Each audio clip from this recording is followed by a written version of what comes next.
আমাদের মৌসুমী আপু আসলেন, তার নিয়মিত ছবি তার মার খেতাম। শাবনূর আপুর সুপারস্টার নায়িকা ছিলেন, তার নিয়মিত মেয়ের খেতাম।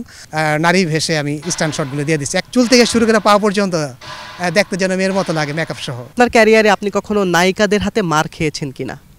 দেখেন, যেহেতু আমি একজন মারপিট শিল্পী ছিলাম, পাশাপাশি একজন স্টান্টম্যান, এই দুটি গুণ থাকার কারণে আমার কাজটা কিন্তু নিয়মিত হতো এবং আমাদের ফাইট ডিরেক্টর আমাকে প্রতিটা ছবিতে রাখতেন। আর ছবিতে রাখা মানে কি, মার খাওয়া।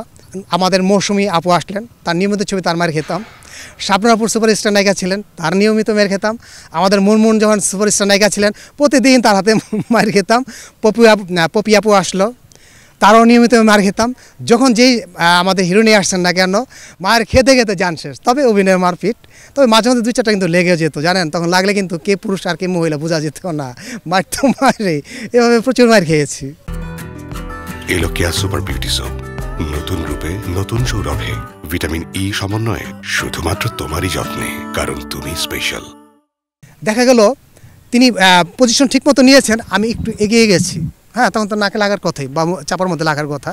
আর লাগলে তো বোঝেন, লাগলে লাগার মতোই লাগে। হ্যাঁ, ওনারও সমস্যা, আমারও সমস্যা। দেখা গেল একটা বুকে লাথি মারবে, অনেক মাপ জব দিলাম, দেওয়ার পরে এইভাবে একটু আমাদেরকে মুভমেন্ট রাখতে হয় যাতে আমি না দাঁড়িয়ে থাকি। তখন দেখলাম একটু এগিয়ে গেলাম, তখন বুকে লাথিটা লাগে বেশি। আবার দেখা গেল যে তিনি একটু ডিসব্যালেন্সের সামনে চলে আসছেন, এই যে লাগে, এই সমস্ত কারণে এই সমস্যাগুলো হতো আমাদের। ছবি তো ওই সময় মনে করেন প্রতিদিন আমরা সকালে এক ছবি, বিকালে এক ছবি, সকালে এক ছবি, বিকালে এক ছবি, এইভাবে কাজ করতাম। কোনো দিন আমার 2-3 ছবিতেই করা হতো। যখন মৌসুমী আপুর সুপারস্টার ছিলেন, মৌসুমী আপুর সাথে অল টাইম কাজ, হিরো আছে যে থাক, হয়তো দেখা গেলো সকালে মৌসুমী আপুর করতেছে, আবার বিকালে দেখা গেলো মৌসুমী আপুর সাথে পড়লো। এখন প্রশ্ন হলো যে প্রতিদিনই যদি তাদের সাথে মারপিট করেন, তারা সিকোয়েন্স করে কখন, গান করে কখন না, ওই ডিরেক্টররা আমাদের ওই তাদের চক্করটা এমনভাবেই করা থাকে, যখন ফাইটে, যখন গানের সময় তো আবার দেখা পেতাম না। যখন আজকে মৌসুমী আপুর সাথে করলাম, এখন শাবনূর আপু আসছে, মৌসুমী আপু নাই।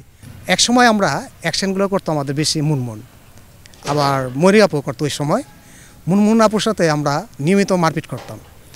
কক্সবাজার, তারপর নেপালের শুটিংয়ে গেলাম একসাথে। টার্জান কর্ণ আমরা বিভিন্ন লোকেশনে কাজ করেছি। একটা ওপেন বন আছে, হ্যাঁ, সেখানে বাঘ ভাল্লুক নিয়মিত থাকে, হ্যাঁ, দূরতে দেখতাম, সেখানে মারপিট করতাম তার সাথে। হ্যাঁ, বলতো মিঠু ভাই এই ঠিকমতো থাকেন, কিন্তু লেগে গেলে আপনি কিন্তু সাবধান থাকবেন, আমাকে পারলে আপনি লাগান। কারণ তার দিক, চোখের দিক তাকিয়ে থাকতাম যে তিনি বডি ল্যাঙ্গুয়েজটা কি, সামনে আসেন না পিছিয়ে যেতেন। তবে মন খুব ভালো ব্যালেন্স করে, হ্যাঁ, মারপিটে।